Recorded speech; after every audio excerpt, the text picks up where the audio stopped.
अखंड मंथन के सभी दर्शकों को नमस्कार। मैं हूं शेखर त्रिपाठी और आप देख रहे हैं हमारा यूट्यूब चैनल अखंड मंथन।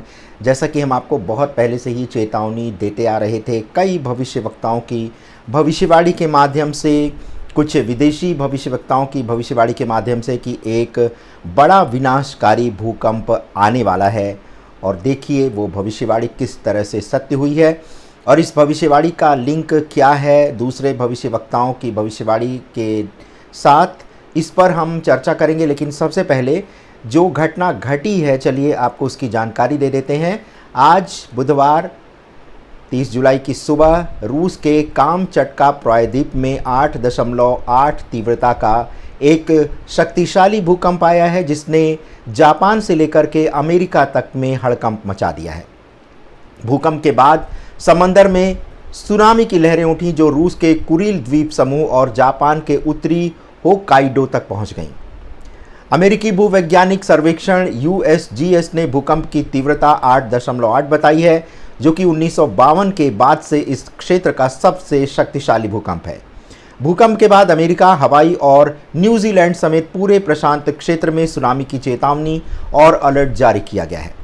चीन में सुनामी के पहुंचने की आशंका व्यक्त की गई है। जापान मौसम विज्ञान एजेंसी ने चेतावनी जारी करते हुए तटीय निवासियों को तत्काल ऊंची स्थानों पर जाने की सलाह दी है। जापान में सुनामी के सायरन बजाए गए हैं।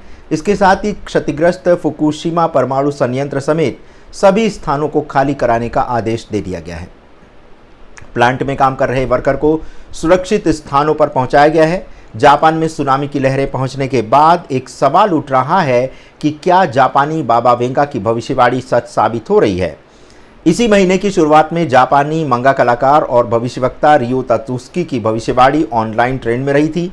जापान की बाबा वेंगा कही जाने वाली रियो तत्सुकी ने 1999 में लिखी अपनी किताब द फ्यूचर आई सॉ में लिखा था कि 5 जुलाई 2025 को दक्षिणी जापान के आसपास समुद्र उबलने लगेंगे। हालांकि उस दिन कोई बड़ा भूकंप नहीं आया था, लेकिन बुधवार को रूस के कामचटका प्रायद्वीप में आए 8.8 तीव्रता के भूकंप और उसके बाद आई सुनामी ने लोगों को भविष्यवाणी के बारे में फिर से सोचने को विवश कर दिया है। वैसे आपको बता दें कि रियो तत्सुकी की भविष्यवाणी 5 जुलाई के लिए की गई थी, लेकिन हो सकता है कि ये जो समय सीमा थी ये थोड़ी सी आगे बढ़ी और ये घटना जुलाई में ही घट गई। और इससे पहले जब 5 जुलाई की उनकी भविष्यवाणी सुनामी के संबंध में की गई थी, तो जापान का जो पर्यटन उद्योग है वो काफ़ी प्रभावित हुआ था और बहुत बड़ी संख्या में लोगों ने जापान की यात्रा जो है वो रद्द कर दी थी। तो एक बार फिर धरती हिली है। रूस के कामचटका प्रायद्वीप में बुधवार को आए शक्तिशाली भूकंप से हड़कंप मच गया है। इसकी तीव्रता 8.8 मापी गई है और भूकंप के बाद कई क्षेत्रों में सुनामी की दस्तक से लोगों में कोहराम मच गया है। एक दो नहीं बल्कि 5 देशों में सुनामी का अलर्ट है। रूस में भूकंप से जापान, अमेरिका भी अलर्ट मोड पर है। सुनामी के कारण लोगों को तटीय क्षेत्रों से दूर जाने के लिए कहा गया है। इस बीच रूस में भूकंप के बाद कैसे हालात थे, उसकी जो तस्वीरें हैं आप अभी स्क्रीन पर देख रहे हैं। सुनामी का ये पहला वीडियो है और इस वीडियो में समुद्री तट के किनारे डूबी हुई इमारतें और पानी का तेज़ बहाव आप देख सकते हैं। रूस में भूकंप सुनामी ने जो दस्तक दी है उसको लेकर के अब रूस के गवर्नर ने एक बड़ी चेतावनी जारी करके लोगों से कहा है कि जो लोग समुद्र तट के आसपास रह रहे हैं वो वहां से दूर चले जाएं। जानकारी के अनुसार भूकंप का केंद्र पेट्रोपावलोव्स्क कामचस्की शहर से लगभग 125 किलोमीटर पूर्व दक्षिण पूर्व में था। इसकी गहराई लगभग 19 किलोमीटर थी। रॉयटर्स एजेंसी के अनुसार सुनामी की लहरें 4 मीटर तक ऊंची थीं। इससे कई क्षेत्रों में भारी नुकसान हुआ है। कामचटका के गवर्नर व्लादिमीर सोलोडो ने एक वीडियो मैसेज में कहा है कि आज आए भूकंप को दशकों में आए शक्तिशाली भूकंप में से एक माना जा रहा है और अब जो है सुनामी का खतरा और बढ़ गया है। और जो अलर्ट जारी किया गया है उसमें कामचटका के दक्षिण में स्थित एक छोटे शहर सेवेरो कुर्लिक्स में लोगों को कहा गया है कि यहाँ पर एक बड़ी सुनामी आ सकती है, इसलिए लोग इस क्षेत्र में जो लोग रह रहे हैं वो अपना घर छोड़ दें। जापान, हवाई और प्रशांत महासागर के अन्य हिस्सों के लिए भी सुनामी का अलर्ट जारी कर दिया गया है। जापान की मौसम एजेंसी ने चेतावनी दी है कि 100 GMT के आसपास तटीय शहरों में 3 मीटर तक की ऊंची लहरें उठ सकती हैं। जापान के होक्काइडो में 30 सेंटीमीटर यानी 1 फुट ऊंची लहरें देखी गई हैं। ये जानकारी NHK यानी जापान ब्रॉडकास्टिंग कॉरपोरेशन ने दी है। NHK ने चेतावनी दी है कि आगे और बड़ी लहरें आ सकती हैं। भूकंप होक्काइडो से लगभग 250 किलोमीटर दूर था। जापान की मौसम एजेंसी ने पहले भी कहा था कि 3 मीटर तक की लहरें उत्तरी और पूर्वी तटों से टकरा सकती हैं। ये लहरें ओसाका के पास वाकायामा तक भी पहुंच सकती हैं। अमेरिकी अधिकारियों ने गुयाम और अन्य द्वीपों को भी सुनामी की निगरानी में रखा है। US राष्ट्रपति डोनाल्ड ट्रंप ने अपने लोगों को कहा है कि वो सुरक्षित स्थान पर चले जाएं। उन्होंने ये भी लिखा है कि प्रशांत महासागर में आए एक बड़े भूकंप के कारण हवाई में रहने वाले लोगों के लिए सुनामी का अलर्ट जारी किया गया है। अलास्का और संयुक्त राज्य अमेरिका के प्रशांत तट के लिए सुनामी की निगरानी जारी है। जापान भी इस खतरे से खाली नहीं है। भूकंप इतना शक्तिशाली था कि इसने कई देशों को खतरे में डाल दिया है। रूस के अलावा जापान और अमेरिका को भी सुनामी की चेतावनी जारी करनी पड़ी है।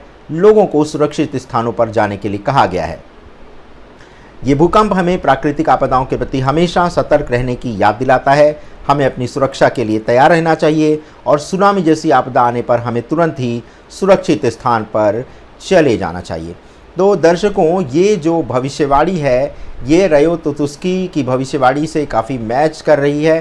हालांकि रयो ने 5 जुलाई को इतना बड़ा भूकंप आने की बात कही थी, लेकिन ये जो समय सीमा है वो थोड़ी आगे बढ़ी और अंततः आप देखिए कि 30 जुलाई को आखिर उनकी भविष्यवाणी सत्य हो ही गई। और रयो ने तो यहाँ तक कहा था कि ये जो भूकंप होगा ये पूरी दुनिया का नक्शा बदल देगा। और चूंकि अभी ये भूकंप आया है और सुनामी की लहरें उठने में थोड़ा सा समय अन्य देशों में लग सकता है, क्योंकि ये जो 8.8 मैग्नीट्यूड की तीव्रता का ये जो भूकंप है ये जो है बहुत बड़े एक तरह से तीव्रता का भूकंप है।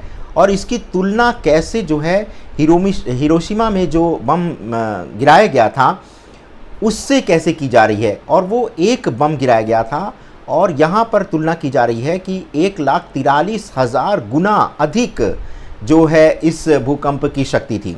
तो ये पूरा समाचार देखने के लिए आपको देखना होगा हमारा 4:30 बजे का हमारा नया एपिसोड, जिसमें हम आपको बताएंगे कि जो कामचटका प्रायद्वीप के पास जो अभी आज प्रातःकाल जो 30 जुलाई को जो भूकंप आया है ये कितना शक्तिशाली है। और इसकी तुलना की गई है हिरोशिमा पर गिराए गए परमाणु बम के साथ। और ये कहा जा रहा है कि ये जो भूकंप आया है ये हिरोशिमा में गिराए गए भूकंप के 1,43,000 गुना अधिक शक्तिशाली था। तो ये पूरा समाचार देखने के लिए आपको हमारा देखना होगा अगला एपिसोड, जो कि हम 4:30 बजे प्रसारित करेंगे। अभी का ये जो ताज़ा अपडेट है ये हम आपको दे रहे हैं। और इसी के साथ आप देखिए वीडियो में कि किस प्रकार से ये जो सुनामी आई है ये एक बहुत बड़ी चेतावनी है आने वाले समय में प्राकृतिक आपदाओं को लेकर के। और इसी के साथ हम उन दर्शकों से भी अनुरोध करेंगे जो प्रायः हम लोगों की भविष्यवाणी पर प्रश्न उठाते रहते हैं। देखिए, हमारी भविष्यवाणी का उद्देश्य ना पैसा कमाना है ना आपको डराना है, बस आने वाले समय को लेकर के आपको सावधान करना है। और आपको एक बात ये भी बता दें, अभी आप YouTube को जिस कमाई का ज़रिया मानते हैं, आपको ये जानकारी होनी चाहिए कि YouTube का ये जो समय है ये 2016 से लगभग आरंभ हुआ है। लेकिन इससे पहले जितने भी भविष्यवक्ता हैं वो भी अपना जीवन यापन कर रहे थे। तो आपको पता होना चाहिए कि जीवन यापन करने के पहले भी हमारे तरीके थे और हम अभी भी उन्हीं से जीवन यापन कर रहे हैं। तो इस प्रकार के बेसिर पैर के आरोप आपको लगाना बंद करना चाहिए। बस गंभीरता को समझें। अगर आपको ऐसे कार्यक्रम पसंद नहीं आते हैं तो कृपया आप उन्हें YouTube पर सर्च ना करें, क्योंकि अगर आप YouTube पर सर्च करेंगे तो फिर आपके इंटरेस्ट को देख करके YouTube का जो एल्गोरिदम है वो आपको इसी तरह के कंटेंट सजेस्ट करेगा।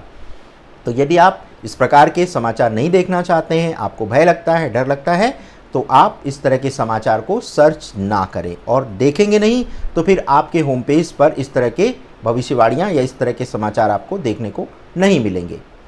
तो इस समय कंटेंट बहुत है, आप अपनी रुचि के अनुसार कोई भी कंटेंट उसको पसंद कर सकते हैं, चुन सकते हैं। लेकिन आप कंटेंट को प्रेजेंट करने वाले चैनल्स को या एस्ट्रोलॉजिस्ट को या वैज्ञानिकों को इस बात की चेतावनी नहीं दे सकते हैं कि उनकी बातें सत्य नहीं हो रही हैं, इसलिए वो अपना चैनल बंद कर दें, वो अपना काम बंद कर दें। हम अपना काम करते रहेंगे, आपको देखना नहीं है तो आप देखना बंद कर सकते हैं। लेकिन जो रिसर्चर्स, जो वैज्ञानिक, जो ज्योतिषवेत्ता इस समय गंभीर शोध में एक तरह से संलग्न है, उनके कार्य में आप किसी भी प्रकार की बाधा ना डालें।